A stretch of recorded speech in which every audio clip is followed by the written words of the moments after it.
It's a name. It's from an old story about a great warrior returning from battle. He just set sail, and the water god cursed him. And for the next 10 years he drifted on the seas. The warrior drifted on the seas, unable to find his way home, until finally the gods took pity on him. And they called up a warm wind that blew him home to his family. And he never left them again. It's an oversimplification of events, but yes.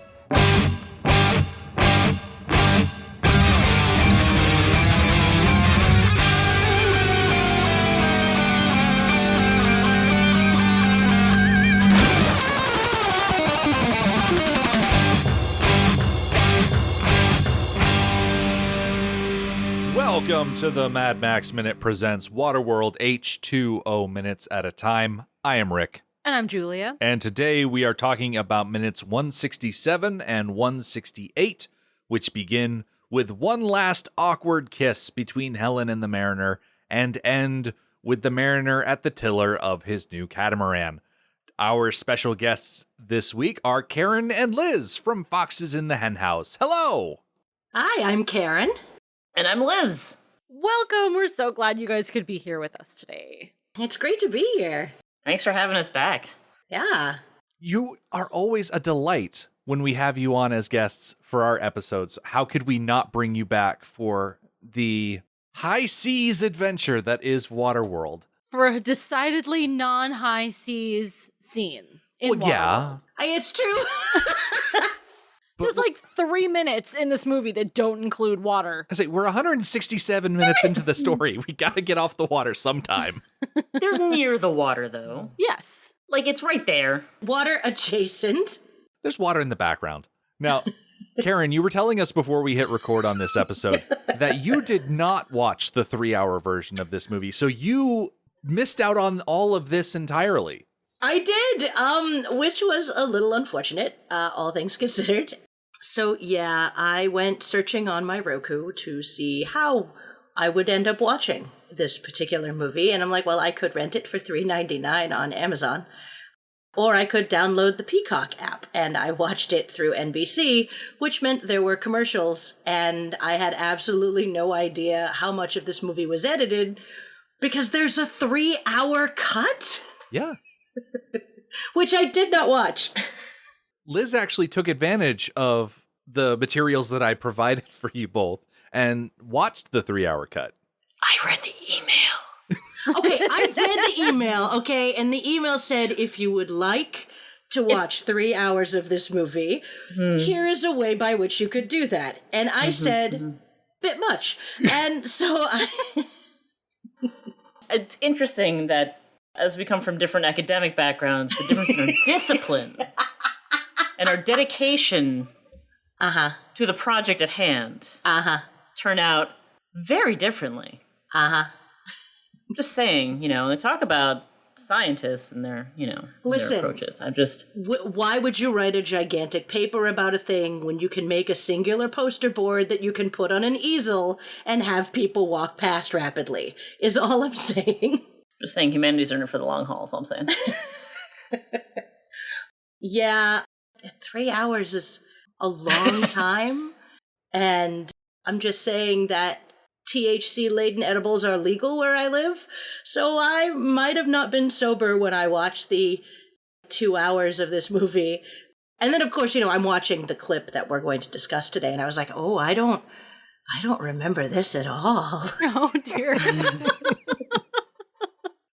Was this in the movie I watched and I just don't remember? Did I get distracted? What was my cat talking to me at the time? Like, who knows? Who knows? Now, Liz, as the person that went above and beyond and actually watched the movie we're talking about. Thank you, yes. As the person who did the reading. What did you think of the full 3-hour experience that I put you through? Karen and I have both, gone through marathons of, like, the extended Lord of the Rings cut. I've been through extended cuts. 3 hours on my couch? That's fine. I can do this. I can take breaks. It was interesting. I was trying to look for the seams. Mm-hmm. But it's been years since I watched any bit of Waterworld. I remember when it first came out. I remember watching behind the scenes stuff, like featurettes as, like in the mid-90s. And I remember, all the notoriety about it. I'd seen multiple clips and chunks of it because this is exactly the kind of movie my dad will just kick back and watch on the weekend, and I'd be in and out watching with him.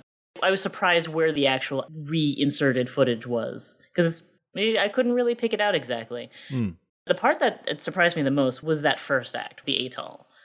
I got to the point where that segment of the movie had ended and it's ready to go on to the next point of the plot. And I was like, okay, this is a good breaking point. It feels real early, but I need to go and get a thing and go to the bathroom, whatever. And I pause and I see him wait a second, I'm only 46 minutes in.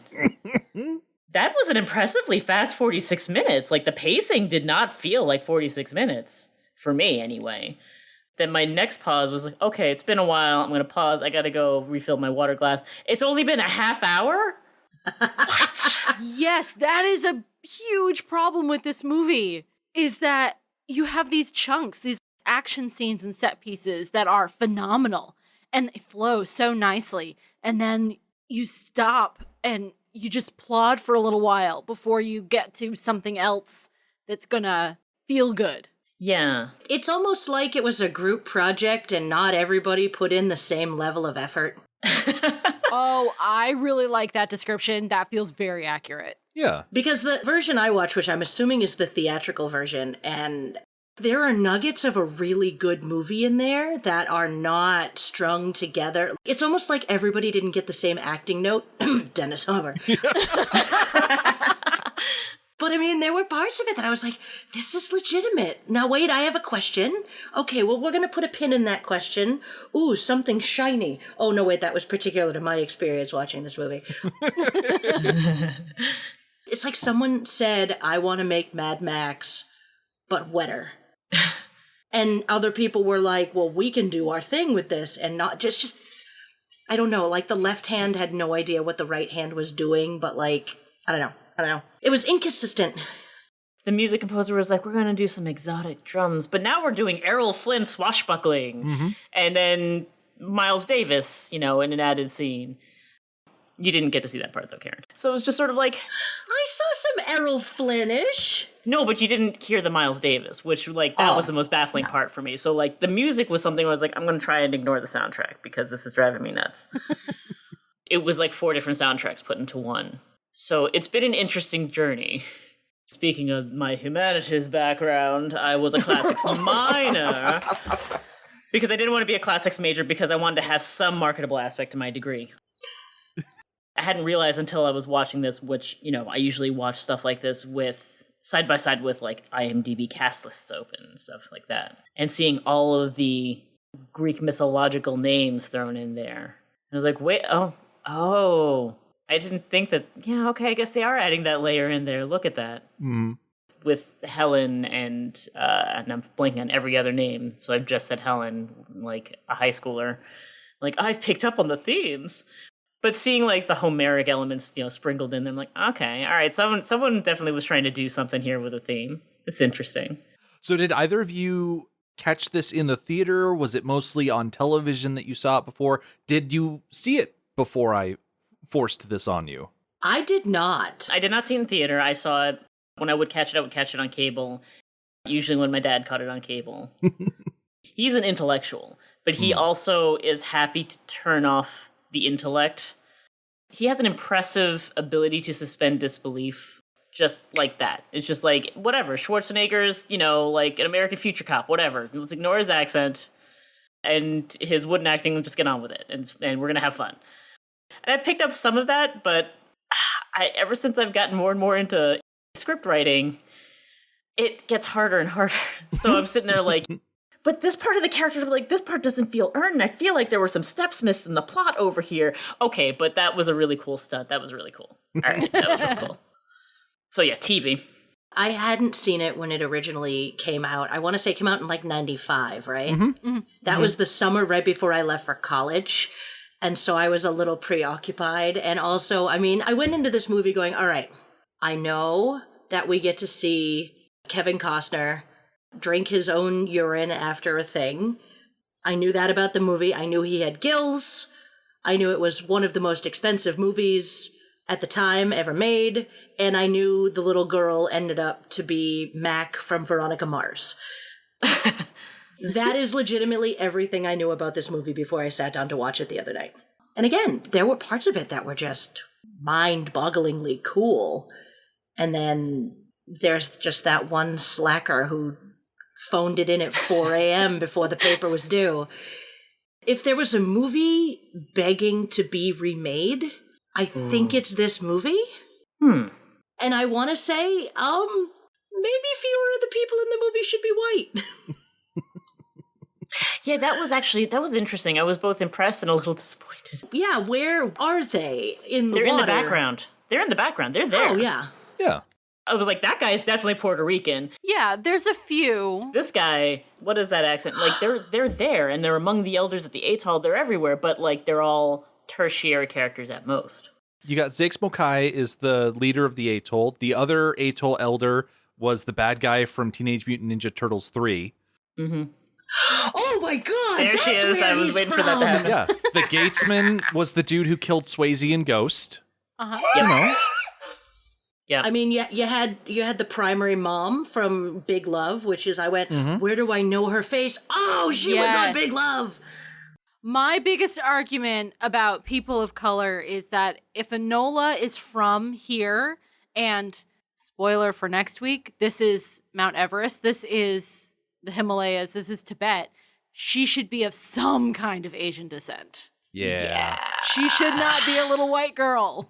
Yeah. The world building is another interesting thing that I've been just tearing apart in my head. But there can be something attributed to the mobility of people over a completely ocean-covered planet. But at the same time, people are only going to have moved so much. Mm-hmm. So numerically, there should be more homogeneity in populations here and there. Trade does move people around pretty freely, but at the same time, how did it move everybody from the western, northwestern quadrant of the world over this way to make everybody suddenly, like, real blonde? And how did they all survive without getting skin cancer? Because they have much more delicate skin. Yeah, you've really got to wonder how the Nord, who is very specifically a Nordic descended character, but the fact that his name is the Nord. Yeah. How is he not a lobster all of the time? Yeah. None of them have sunblock. This is something that I worry about when going on beach days with my European descended friends. You know, I'm just like, are you guys okay? Is this going to be okay? Is this going to be too long out in the sun? Because, like, there's twice that I've gotten sunburn in my life. Once it was because I fell asleep on the beach with my sister for 2 hours in direct sunlight. That was the worst. And even then, I itched for a day, my skin peeled, and I had an amazing tan underneath. Meanwhile, these people are all out on the water. Yeah. Literally just always on the water, 24/7. Like, that's exactly where you get the worst sunburns and most sun exposure. And for the most part, they look great. Something I do love about this chunk of minutes is that Jean Triplehorn, Helen, her face does look like crap. It looks actively sun damaged. And I appreciate that. But she's also just so pretty. She is. She's very even pretty. Beautiful. Chapped and windblown, and okay, no one is going to have hair that isn't braided. There was a lot going on with hair. Like, no one should have had free-flowing hair. Like, it all should have been in braids of some kind or with a ponytail. I mean, they had string to make little fish corsets. Clearly, they all could have had their hair tied back. Helen had amazing braids before the Mariner's hack job. Yes, He really that's true. did such a That bad moment. job with that haircut. And she never fixed it. Nope. That's because there are no mirrors. She doesn't know how bad her hair looks, and she doesn't Yeah. care. It's not really a The concern. beauty standards are not the same anymore. I do appreciate that it stays messed up. It doesn't look like a Hollywood hairstylist came in and said, oh no, honey, let's just make this a little. Right, let's at least even this out, this monstrosity. I but appreciate that they didn't do it, yeah. nope. Yeah. Well, they filmed a lot of this on the water, didn't they? Like, didn't they film this, like Like in not the in the South sound Atlantic, studios? right? So, Oh, I mean, yeah. how much hair and makeup could you really do if you're going to be just out in, like, a gale force wind? Mm-hmm. I want to believe that Helen has not had an opportunity to see a good reflection of herself since he took that machete to her hair, and so she just doesn't know. So sometime after this scene that we're watching today, she's going to catch her reflection in a puddle, and then she's going to see what the Mariner did to her hair, and she's going to think back and be like, wow, why was I so nice to him? I was looking like this the entire time. Why was she so nice to him? And nobody else has said anything. Right. And meanwhile, Kevin Costner could have shaved his head and looked way cooler than he did. Mm-hmm. Yeah. It was a goofy haircut, that's true. I have always made my desire for post-apocalyptic existence clear. I don't want it. I do not want to exist in the post-apocalypse. But if I do, I don't want hair. I cut it all off. It's just an added burden. You have to keep it clean. You have to keep it out of your face. Like, nope, just get rid of it. Mm-hmm. If I have to survive, it won't be with hair. I think I'd try and aim for like a Tina Turner sort of goal. I want to look impressive in the post-apocalypse. Nice. But like you have to inspire fear or respect or something, at least in my mind, in my post-apocalyptic plans that may have been discussed previously. Yeah. If not with you. Oh, then I'm with pretty foxes. sure we have discussed it, yes. I feel like we've discussed it. See, I've got a pretty impressive scar on one side of my head, so in the post-apocalyptic world, I would just try and shave my head as close as possible, and then I would have that added level of, there's something wrong with her, which would keep people away, and I think that would be beneficial for me. Yeah. Yeah, that works. Let's zero in on Helen and the Mariner because they are the primary focus of our clip for today. Mm-hmm. The first thing that happens in this clip, the Mariner leans in to Helen and kisses her on the mouth. And then they separate. I know that Julie and I have discussed this plenty of times in the past, but I hold fast to the idea that the Mariner has zero interest in physical contact as far as affection is concerned.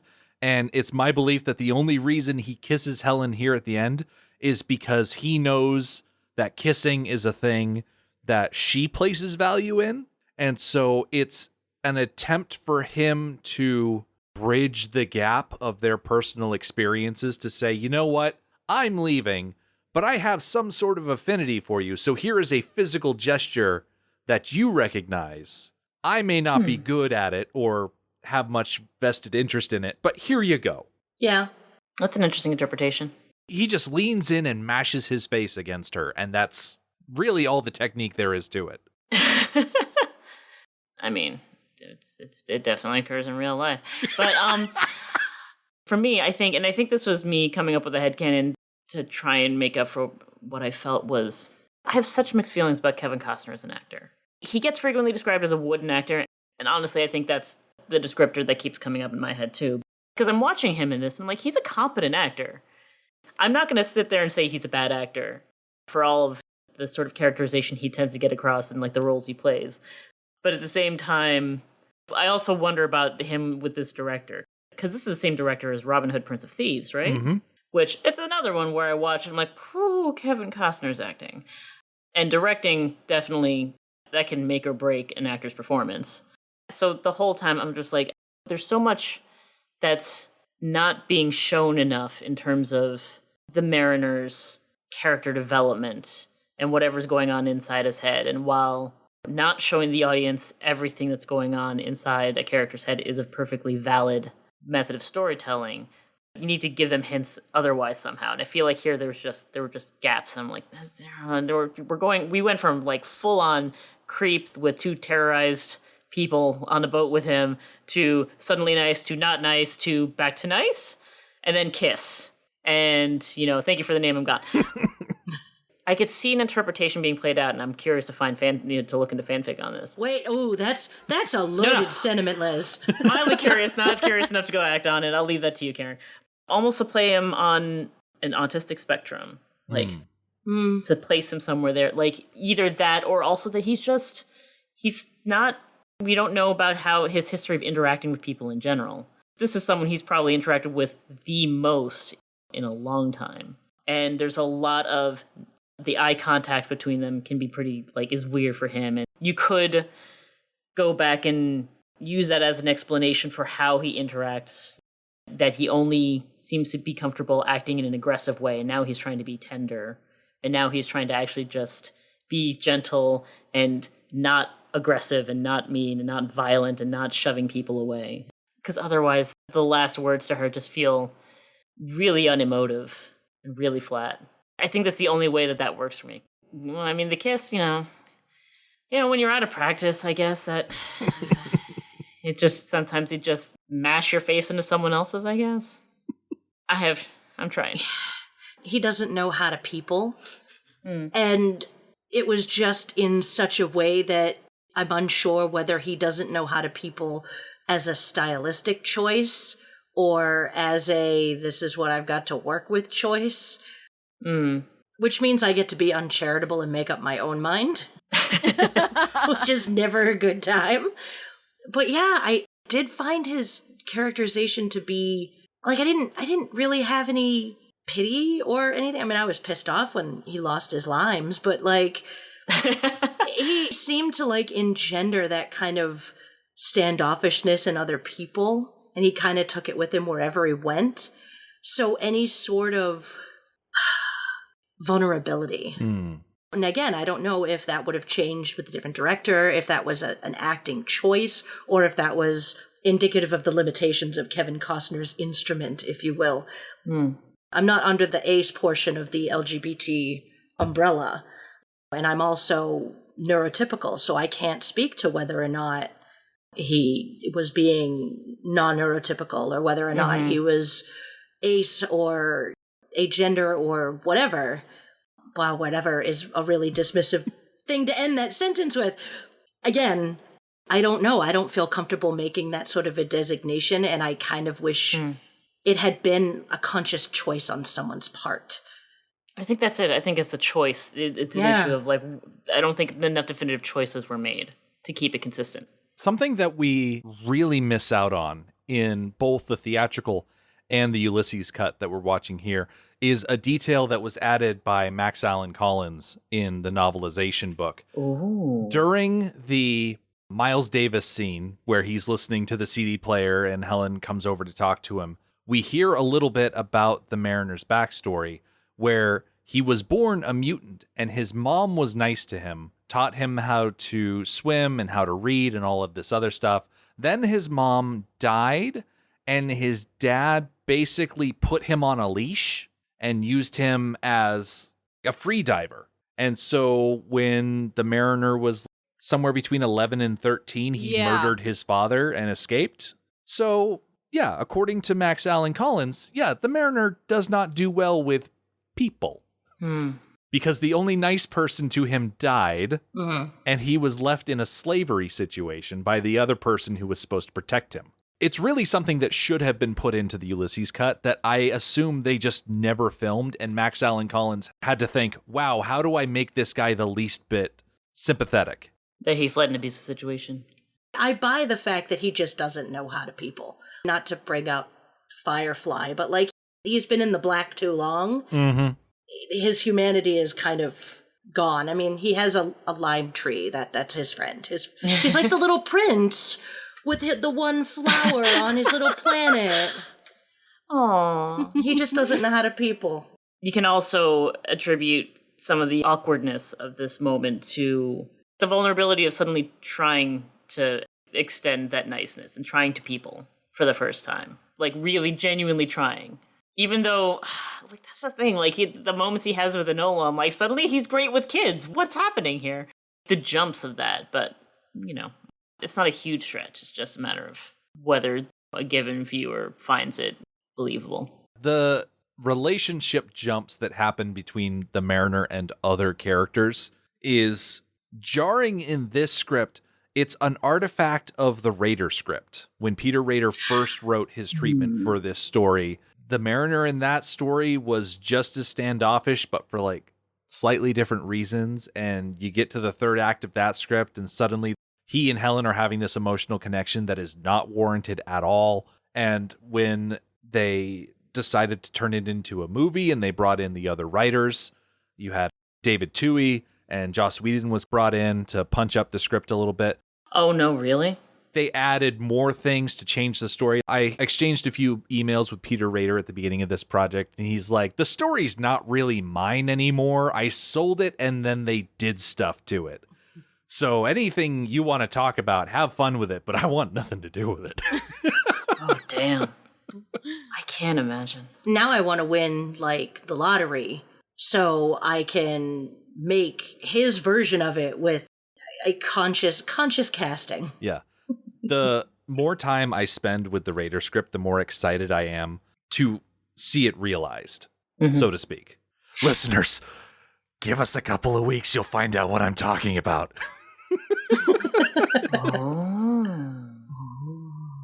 Going back to the beach for this scene, Helen says that she has something for the Mariner, something that should prove helpful on his journey. Oh, no. And the Mariner says that he doesn't have anything to trade with. And Helen specifies, no, it's not a trade, it's a gift. Now, here's the thing. Last week, Enola pushed a music box into the Mariner's hands, and he accepted it. You know, like a gift. Like a gift. So I have to wonder, does the Mariner look at this music box that Enola pushed into his hands and think, ah, yes, payment for rescuing her from the smokers? Services rendered. He does the same thing with Gregor. Yeah. Gregor gives him a sack of dirt. Yeah. And yeah, I think maybe the Mariner sees that as payment for rescuing them. Yeah. They should be glad he's not invoicing them. My itemized receipt. Mm-hmm. Except what would they use? Because paper's too precious for that sort of thing. The Mariner also responds by saying that there's no such thing as a gift on Waterworld. I can understand his reticence of accepting something in exchange for nothing, because the last time someone offered that deal, it was the Drifter at the beginning of this project 18 months ago. And as soon as the Drifter was like, no, you get this one for free, and then the Mariner's like, oh, my limes are gone. I'm so glad you brought him up, because I'm going to sidebar us for a second here. All I could think of was that man was doing the world's best Don Carnage. And it completely, I was just like, oh my God, he's Don Carnage. Oh, wait, so Don Carnage from... Oh, from the Disney afternoon cartoon Tailspin? There we go. Yes. I was very tickled by this. Probably that might have had something to do with the gummy. But I digress. Did it feel out of the blue to anybody else that she gives him the gift of a name? Yes. Has his name ever really been discussed? Or his lack thereof? At least once. The Miles Davis scene, another scene that Karen did not get a chance to watch, where Helen comes right out and says, yo, what's your name? And he says, don't need one. Yeah. But I don't understand, the rest of the movie didn't really seem to, like, highly prize names? No. Like, there's so many names that just don't get mentioned, but they're in the cast list. And that's the thing, is I'm, like, looking at it, well, you'll need this on your journey. Like, really? Why? Yeah. I don't really think so. Why will I need this? I mean, maybe because people will be able to tell tales of him, if you can call him by name. But I'm like, this isn't the never-ending story. Like, we don't need to give you a name, or else the nothing will devour you whole. Or maybe because there is no paper, the oral tradition has that much importance, and so that's why. But again, that wasn't something that was, like, brought up at all the rest of the movie, so I feel like that's the half-formed theme for the movie. I can see why it would have been cut for the final release, just because it's not a strong enough theme to keep in overall. Like, if you're trimming it down to something more theatrical length, yeah, I'd be looking at this and like, this is a very nice heart-to-heart moment, but unless it was threaded more consistently throughout the movie, not even necessarily mentioned every 5 minutes or anything like that, just sort of given more weight earlier on, so that by the time it came to this, it felt like this moment should feel more like an exhale. And finally this like there's just sort of like there should be some meaning, some weight happening, like given to the moment where he gets to have this thing, he gets to have this identity. Congratulations, we are baptizing you in the loving church of people. You have achieved people. Here is your name, Bastian. I mean, Ulysses. Moonchild. Moonchild. See, there needed to be a rule of three situation where maybe as the Mariner floats up to the atoll, the first thing they ask him is for a name. And then you've got another instance with Helen saying, hey, what's your name?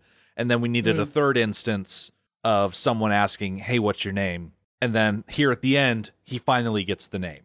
Yeah. Where it's only mentioned once before, it's not enough. Did they talk about whether he had a name at the atoll? 'Cause I feel like that's where I would expect it. Nope, they just called him the Drifter.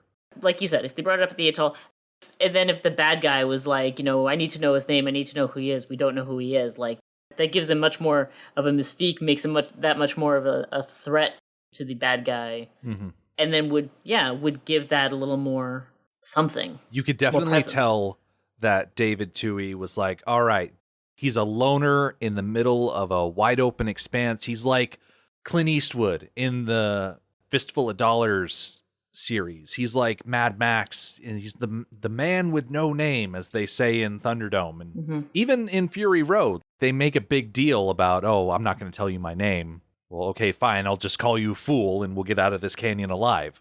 There's a lot of significance of names in general. Yeah. But they just don't add the weight in this movie. I was reminded of, for Patreon, we watched The Patriot.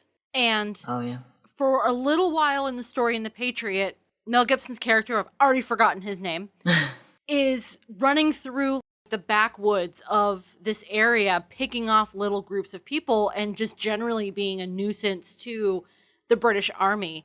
And the Jason Isaacs character, who I can never ever remember his name, Lord Taverington or something, labels him the Ghost and puts up a wanted poster saying the Ghost. And then at a certain point, they figure out who the Ghost is. And he's like, what? It's that guy? It was fantastic. So we have that same thing of the name matters. Even if you don't know who somebody is, you give them some kind of label that is, for the time being, their name. Because it almost kind of seems like Drifter is like an occupation, like a class of people. That's great. Oh, you're just a drifter. You're not nameless, whatever. Based on the experiences of this movie, being called the Drifter is not a good name to have, because the Drifter at the beginning of the movie dies. The Drifter in the middle of the movie dies. And so it's very important that Kevin Costner is not just another Drifter. He is the Mariner. And they never actually call him the Mariner in the movie, correct? So Helen mentions... Yeah, she does. She does hey, call him where's the Mariner? Yeah. So she sees him as a drifter by occupation, but doesn't want to label him as just a drifter, as a lower class person, a drifter. So she gives him a name that kind of means the same thing, kind of, in their world means the same thing. It just is like a step above. Yeah. She recognized in him his inherent, not nobility, but morality, whereas the drifters don't. And this is a guy who like kept his end of a deal when he was at the shop and whatnot. So I can see why in her mind it's probably a good idea to delineate him from other drifters. In the Uwe Boll classic In the Name of the King, A Dungeon Siege Tale, Jason Statham plays a character called Farmer. And at some point during the movie, he says, because a man should be called what he does. So he's called Farmer because he's a farmer for the entirety of the movie. And so now I'm just chortling about that connection. Well, yes, he's a drifter because a man should be called what he does. I'm reading a book in the Discworld series, Lords and Ladies. Ooh. And I just passed through a part where there is a small acting troupe. And all their names are occupations like Weaver and Thatcher and Smith and all this stuff. But that's not their occupation. So Terry Pratchett labels them as John Weaver, the Thatcher, and this person, the something else, has nothing to do with his last name, and they're all mismatched. It was fantastic. Delightful. Helen decides that the name she is going to give to the Mariner comes from an old story about a great warrior returning from battle. He's cursed by the water gods, and he has to sail around, and he can't get home for a while, but eventually he does. He goes back to his family. And lives happily ever after. That drove me bananas. Yeah. Oh, the ending that he lives happily ever after with his family. And he never left again. It was like, that's a my lie. goodness. So I wonder if Helen was exposed to Homer's Odyssey in the same way that I was, namely through the PBS show Wishbone, where the little dog retells the story. If anybody wants to look it up, it's season 1, episode 5, Homer, Sweet Homer. But they sugarcoat that story so much because the part of Odysseus in that story is played by a dog. But I have to wonder, is that all Helen knew about it, or is it that just all what David Toohey knew about it? I bet that's all Helen knows. I'll bet that's all that has survived. Mm-hmm. Much like illnesses, great works of literature get eventually dumbed down for children. Mm-hmm. Chickenpox used to kill people, but now it's a childhood disease that's seen as like an inconvenience. Moby Dick is like the subject of a Tom and Jerry short. Mm-hmm. What we know about the Three Musketeers has been watered down for children, these great epic tales, and whether they've been watered down for the sake of the social mores of children or because parents don't want to tell these really long stories to their children before bed. It's too long. We're cutting it. We're gonna fix it in post. I've heard about Three Musketeers. It's a candy bar. Exactly. Exactly. Or like the Hunchback of Notre Dame, like the Disneyfication of these great works of myth and fable getting like shortened and watered down. So the idea that that's all Helen knows is he was just this guy trying to go home, and then he came back. Yeah, the fairy tale version. I would also say we're talking a lot about simplifying for kids, and that's how a lot of stories are told. Their bedtime stories are told to children. But, I mean, adults tell the stories to each other, too. Mm. And, again, that's another filter through which stories transform, right? I was just talking the other day to someone about the many incarnations and adaptations of Dracula. And that's just 100 it was published in 1897, and then it's been through so many different iterations, and it's been reinterpreted so many different ways, and like some more faithful than others, usually less. And this is not a kid's story, though there are kids' versions of it, but it's just what gets adapted and what survives the adaptation and what comes of the adaptations are what people are either interested in story-wise. It's also a reflection of their values, of their perceptions, of what they deem as scary or sexy or illicit, all of these things. And over the course of a few hundred years, that I'm willing to believe. So I'm listening to this and like, it's a little, okay, well, it's not quite, but at the same time, one, she's got to spit this out in a quick monologue before he goes off to sea. And two, how would these people have told this tale over time?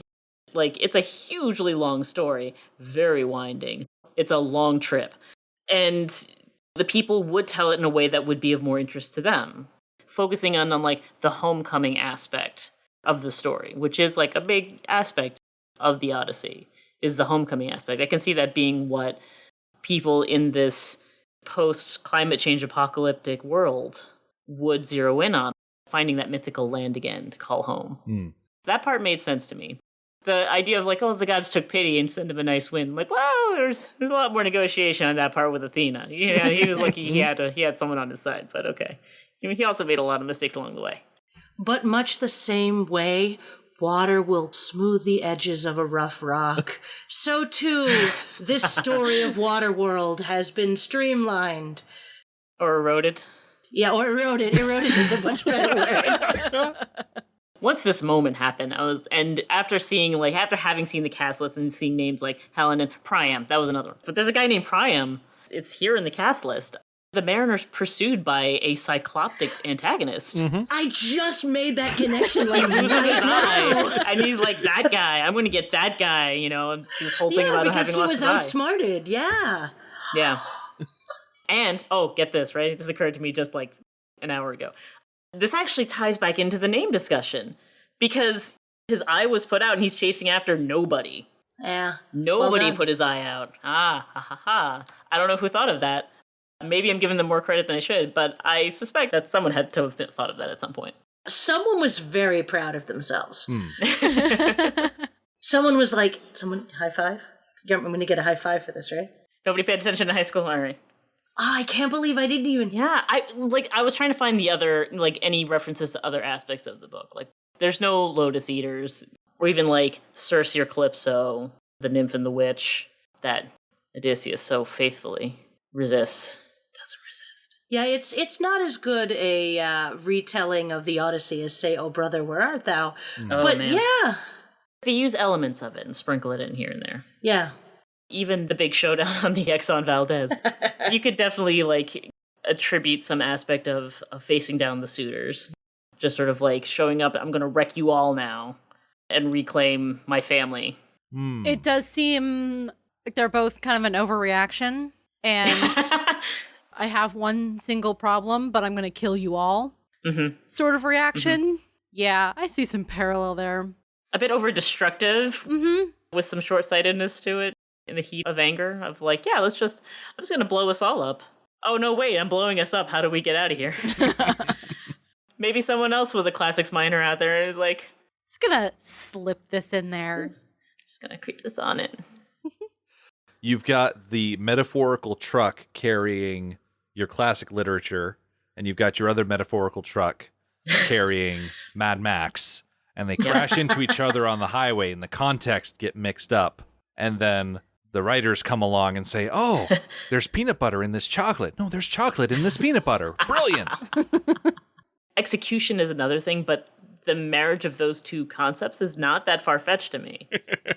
But it's mainly because of how I view Mad Max and how it's this example I like to point to. Like, that franchise is something I like to point to as just this beautiful blend of, lowbrow and highbrow have, just they're bad, outdated phrases I don't like to use. But, like, that sort of idea of, like, the lofty intellectual themes and cinema of storytelling, but just, real rough and tumble and shameless about it and not standing on ceremony. Like, there's a lot baked in there. There are plenty of, classical themes and literary themes that make their way into those movies. So putting those two together, it's a great concept. And there are a lot of things in this movie that I think kudos to you for putting it in there like that. Yeah. The Cyclops here, I'm like, yeah, cool. All right, that actually, that works for me. Helen gets to the end of this very succinct retelling of the Odyssey, and after building it up, she reveals his name was Ulysses, and the implication is it is your name now.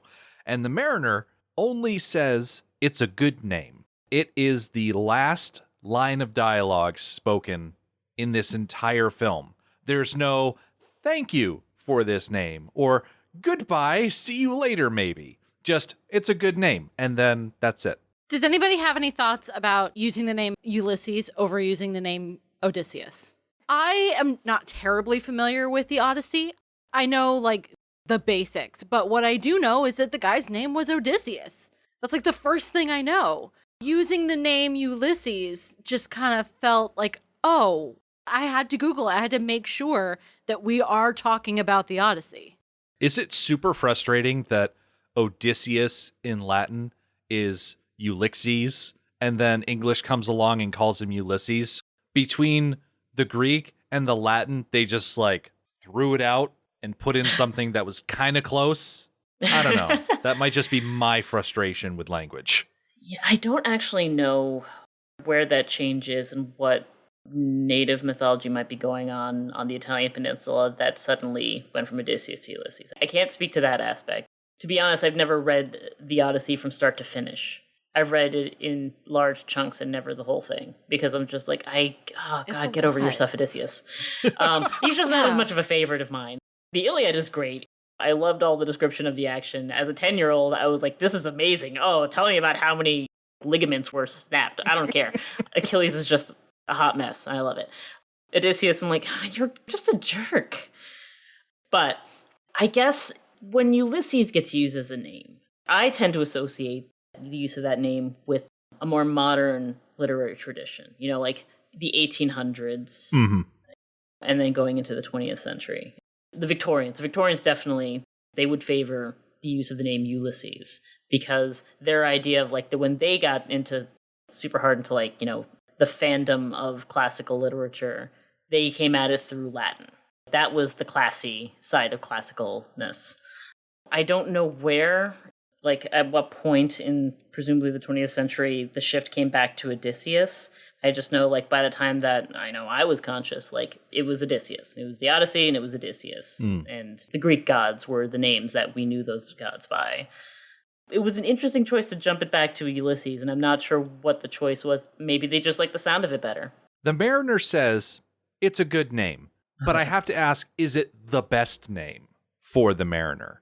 When you look at the Mariner, do you see a man named Ulysses? Because Kevin Costner has had a wide range of names over the course of his acting career, from very salt of the earth names like Earl and Bud, but then he's also portrayed Wyatt Earp, Lieutenant Dunbar, and Frank What's-His-Face from the Bodyguard. Oh, Yes. Frank What's-His-Name from And the Bodyguard. what's his name? He was Elliot Ness in The Untouchables? And then in the sequel to Field of Dreams, he was Iowa Farmer's dad. Ah, yes. I'm not sure off the top of my head what other names you could give the Mariner, because when you think of nautical tradition, Ahab doesn't really work, because there's not one thing that he's obsessed with hunting. In the Raider script, his name is Morgan, which may be alluded to Captain Morgan of pirate fame. I'm not quite sure. Okay. Sorry. A pirate fan. Yes. That's the only thing Captain Morgan is known for, is being a pirate. No Yes. other brand integrations. No. Especially now when Jack Daniels gets product placement in this movie. Exactly. Can't cross those streams. I just looked this up because I was curious, and according to the internets, which we know would never lie to us, it's a unisex name of Welsh origin, which means the sea, or sea chief, or sea protector, sea defender. Captain Morgan has the etymology, apparently, of being of the ocean. Oh. That makes more That's sense. lovely. I really like that. Bringing a Welsh tradition into that part of the ocean is, again, drifting a lot of Europeans over to the Asian region of the world. Yeah, because I'm looking at all of this going, okay, so nobody has latitude and longitude. Now, I realize all I know of wayfinding comes from Moana, but, like, there's an entire culture of people who've been doing nothing but going from island to island for thousands of years. There's an awful lot of white people in this. Yeah. Okay. I mean, I think I would definitely see him more as Ulysses than in Odysseus. And this could be just like, not everybody has read as much unnecessarily nitpicky and like obscure classical literature bits that I have. I can tell you, all up and down about like Cicero's like sassy burns on people historically that nobody cares about. I associate Odysseus with cleverness. Mm-hmm. That's his iconic persona in Greek mythology and in the Homeric cycles. He's the clever one. He's favored by Athena for a reason, and that he's a mastermind. This guy is not. He's not. He's just like, want water, dirt give money, woman bad, girl bad, everything bad, and then something comes up. I'm oversimplifying, and I'm not, treating the character with any due dignity. I love this unfrozen caveman lawyer aspect of this movie you're now presenting us with, Liz. This character for me is not in any way primarily cerebral in a way that I would give a name Odysseus to. Ulysses, at least for me, separates things a bit, because when I think of the name Ulysses, I don't think of Odysseus first. It's just separated from me, and with more steps. I'm going to think of Ulysses S. Grant before I think of the hero of the Odyssey. Right. I'm going to think of James Joyce before I think of Homer. Yeah. So at least like there's that bit, while still making the thematic reference you want to of this endlessly wandering seaman, mariner. I'm an adult. The writers of this movie definitely tried to get across, okay, the Mariner is clever because of all of the tricks that he has built into his boat. Look at this thing. It's a transformer, and it's got a harpoon, and he's dragging the boats around, and he's got the spinnaker kite, and they put all of that into his boat. So when they take the boat away, and suddenly his solution is, I'm going to blow it up, you can definitely get across, okay, they were trying to make you think that he's just really hyper competent, clever guy, but really you get a little bit of that unfrozen caveman lawyer that Karen mentioned. So that's the thing, though. I didn't think he made that boat. I thought he got it somewhere.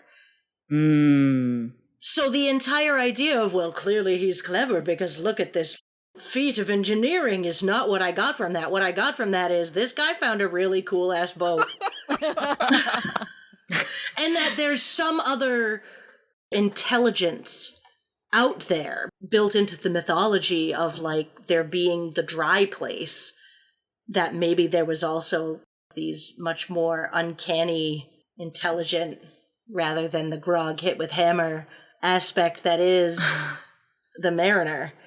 Okay, so you were looking at it as more of a James Bond situation where, sure, he can do the things, but he can't outfit himself. He always has to stop off at Q Labs first.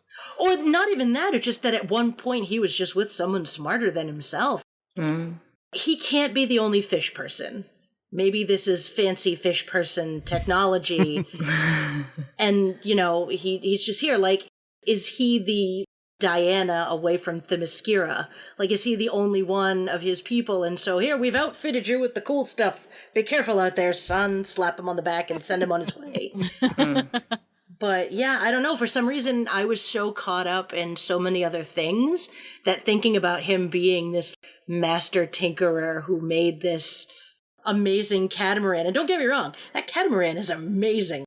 Mm-hmm. That looks a lot of fun. But I don't think he like built it in a shed just in his spare time on a Sunday.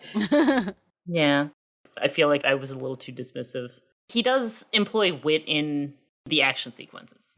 Not just with the ship's features itself, but he can think on his feet in terms of like, I'm just going to kick this and it'll go flying up. I'll quickly put it around this guy's neck and now he's out of the way.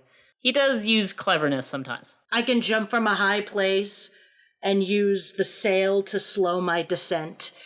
Yeah. It's just, we don't see him thinking. Mm-hmm. That might also be like the movie language that my pop culture consumer brain is looking for, not finding, and that might be a disconnect for me. On the subject of the Mariner thinking about things, as Helen turns and begins walking away, she pauses, turns back as if she's going to say something else, but then she seems to think again and then turn and walk away. And I have to wonder, is this how you want to leave it off? Is the thought that I'm sure is going through her head. Is this guy worth more words? I do like the presentation that she maybe had more to say, wasn't really sure, kind of almost said more, and then changed her mind. Because when we see goodbyes in movies, in media in general, they're always incredibly, like, clean. Mm-hmm. Party A says goodbye, party B says goodbye, and then they walk away, and it was a great goodbye. That's just not real. Goodbyes are awkward. You maybe have more to say. You don't say what you should. Maybe at the last second, you decide to say something more. So this goodbye, where she has this moment of indecision, it feels a little bit more natural. This all includes the very awkward kiss from a minute ago. Yeah. It's messy. I'm sort of playing it over now and watching this on mute here. I forgot how early and how sudden that turnaround is for her. It's just sort of like, no, never mind. Just trying to go. I'm like, oh, I've had those moments, yeah. Yeah. She looks very certain that she's got something else to say, but no, maybe not. And then just to make sure she doesn't change her mind again, she runs away. Right. Let me get as far away from him as I can. These last moments with the Mariner are like, it's almost there for me in some ways. I mean, you mentioned, it's a good name. I'm quite sad, like, just on paper, that sounds great for me as, like, a last line in the film and for the character. I watched it, I was like, that's the take you went with? Yeah? Okay. Yeah, it's in the delivery. There's no gratitude or acceptance in the delivery, just the fact. Not even any consideration. She finishes a story, and without even a beat, he just goes, it's a good name. Or, like, maybe there's a beat, but, like, not really. He's just like, it's a good name. And I'm like, what are we thinking right now, guy? What's going on? Hey, what, you gonna, like, there are thoughtful looks afterward. After she turns to walk away, she stops, she turns back, she's like, nah, and then she goes off. The next shot of him is him watching her for a second, and then looking up and around at, like, this lush island, and then going back to work, and then, again, he looks up to follow her, and she's running away in the distance at that point. Yeah. So, like, there's thought, but there still needed to be something in that moment of it's a good name. He's caught between the rolling waves and watching Helen run away. You almost want to reach through the screen and grab him and be like, do something, man. Come on. Yeah. And ultimately, he just decides to sail away. He goes the Enya route with the Orinoco flow. Well, he was caught between two harsh mistresses. Yeah. And he's going to take the devil he knows over the devil he doesn't. It's like we said in the episode, I think like a week. I don't remember where we brought up Brandy. But, his life, his love, and his lady is the sea. Oh, yeah, I think it was last week. The sea is a harsh mistress. Oh, sorry. Yeah. Yes. There's a lot of songs out there about how the sea, you try and get away, but it just pulls you right back in. Yeah. See, that was another moment that felt like formula. Like, why don't you say here? This is not where I belong. I belong at, the whole idea of like I belong out there. I'm like, oh, okay, but they're on an island. Like they have a shoreline. You can just go and come back. Gregor flat out says, "Here is a bag of dirt. If you need more, it's here. Come back soon." Yeah, I think there was more emphasis than necessary on like, I have to go and never come back. It's like, but you don't. Do you? That part doesn't carry the weight and the finality and the gravitas you wanted to, so maybe you should have gone slightly tonally different. Like, at least here, with these looks, we're seeing that, he's thinking about coming back, probably. Of like, this is a nice place. She's nice people. This is nice. Might come back. Anyway, ocean. It's all coming right now at the end, where they sort of go halfway there in other scenes previously, but didn't quite hit those notes like I think they should have.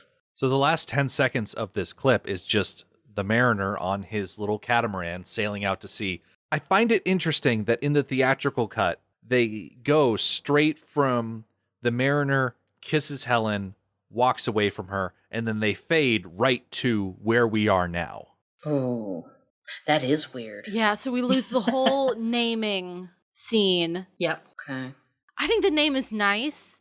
It doesn't necessarily feel earned or too terribly important, but it's still a nice moment. Yeah. That I appreciate. That's true. So I think it is a shame that it was cut out. What I most appreciate about the scene is that it's a quiet moment with just the two of our leads. Yeah. Gregor and the Enforcer aren't hanging out 5 feet away because they literally just walked away. This is a moment of genuinely just the two of them. Okay, so it's basically the first 10 to 12 seconds. Like, I'm just thinking what the theatrical cut was. Like that first 10 to 12 seconds of like this section of minutes we're looking at. Mm-hmm. And then like, as soon as they kiss and turn away, just it's him on the boat. Yeah. Ooh. As far as these 2 minutes are concerned, just the first 17 seconds and the last 10 seconds are in the theatrical cut. Everything else completely cut out. Can confirm. And yeah, in that case, keep the monologue in. Yeah, that's way too abrupt. I don't know about that. I mean, it's very, especially for like a 90s action movie, it's just very much like, oh, I'm too strong, now I must go. I'm gonna kiss you. And, when people kiss in a movie, I have a sound effect. This is what kissing sounds like, right? I'm not single for a reason. My dad has a sound that he makes when people kiss in a movie, and this is probably where I get the habit from. His is, oh. And so that's what I think of when I see, like, just picturing him just kissing, kind of awkward looks, and him just looking away and turning away like, no, and then going. It's just, oh, that just like, it's too much. I must be a man. And now that's not a satisfying ending. That gets to the whole idea of, is this a conscious decision? Is this what he thinks men are to be tough? I'm at a loss here because even him, like, reaching up to, like, cup her face and run, like, a thumb across her cheekbone, it's a good name. It would have instilled some sense of, like, intimacy and connection between the two of them that didn't have to be essentially sexual. Mm-hmm. If he was really going for the idea that the Mariner is not a sexual being, which, I mean, great. That's fine. But human connection involves some kind of intimacy. I want to dip into the book really quick. I'm fascinated by this book. Yeah, no, so am I. Not so much that I can read a full-on section. I just want to express my frustration in the way that Max Allan Collins decided to reveal the name that Helen gave to the Mariner. Because there is a section where the Enforcer, Gregor, and Helen are giving the Mariner gifts before he leaves. And there are a few lines of dialogue where Helen's like, "It's a name," she said, and she gave it to him. And it doesn't say the name in that section. And then we skip down to Helen and Enola on the top of the mountain where they find the nameplate that we're going to see in next week's episode, where Enola says, that name, Enola said, where did you get it from? And Helen says, an old story about a great warrior who returned from battle. An old story? Yes. Tell me, Helen. Tell me the story. And Helen did. And so they fake you out for the second time, and it's not until the epilogue where old lady Enola is telling the story where she's like, the name was Ulysses. And I'm like, come on, Max, you're like 5 pages away from the end of this thing. Just wrap it up already.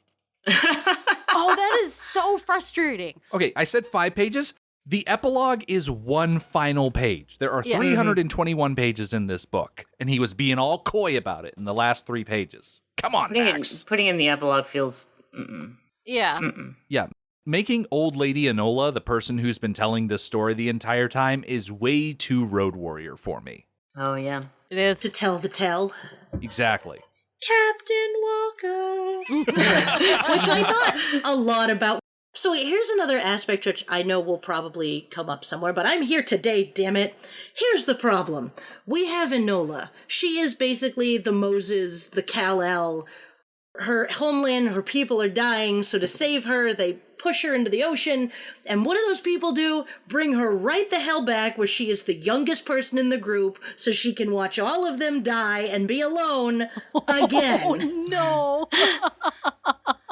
Well, there is one thing that we should call attention to. Helen may be with Fishchild.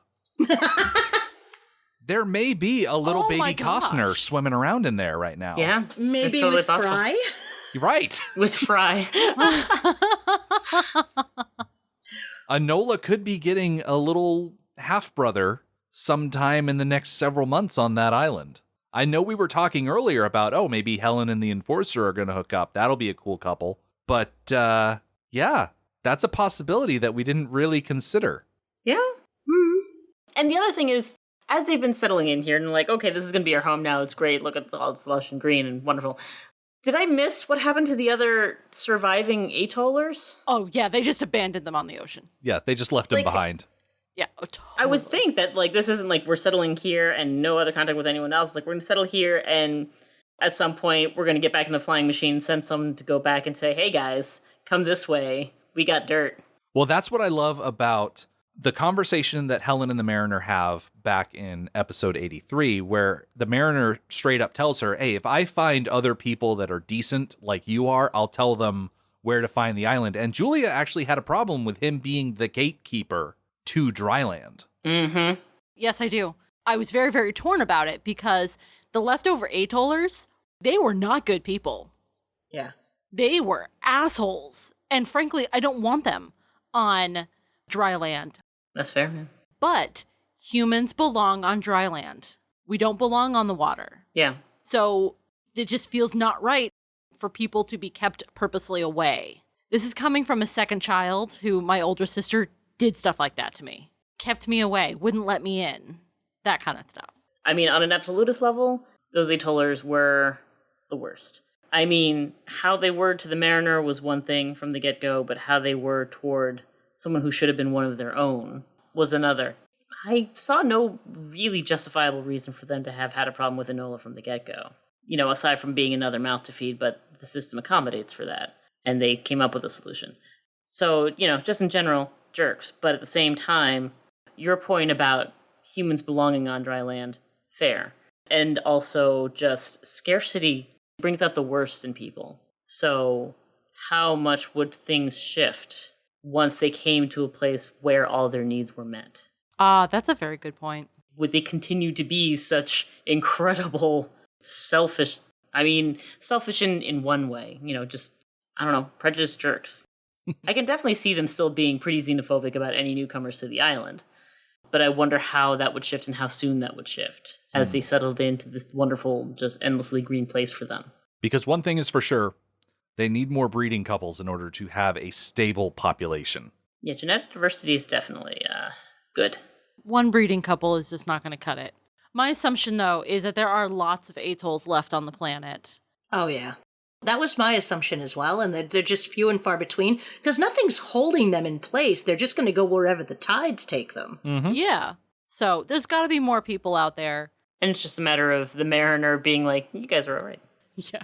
I envision this bright future of people arriving and them growing a community that at some point will be sustainable, genetically speaking. I also envision a future where that happens and it's all good for a while, and then they overpopulate their limited space. They consume all of the resources, and we end up with another Easter Island. Or another Lord of the Flies. If you think like, well, what is the Mariner going to deem as, decent people? It's like, well, not jerks. But at the same time, how much thought will he give in as he goes forward with this person has an idea about agriculture, in the form of agriculture that continues to survive in this world that we've seen. I would imagine he would have a head for that, at least because he's got his lime bush buddy. And he recognized a tomato plant on sight. Mm-hmm. He did, so he knows his plants.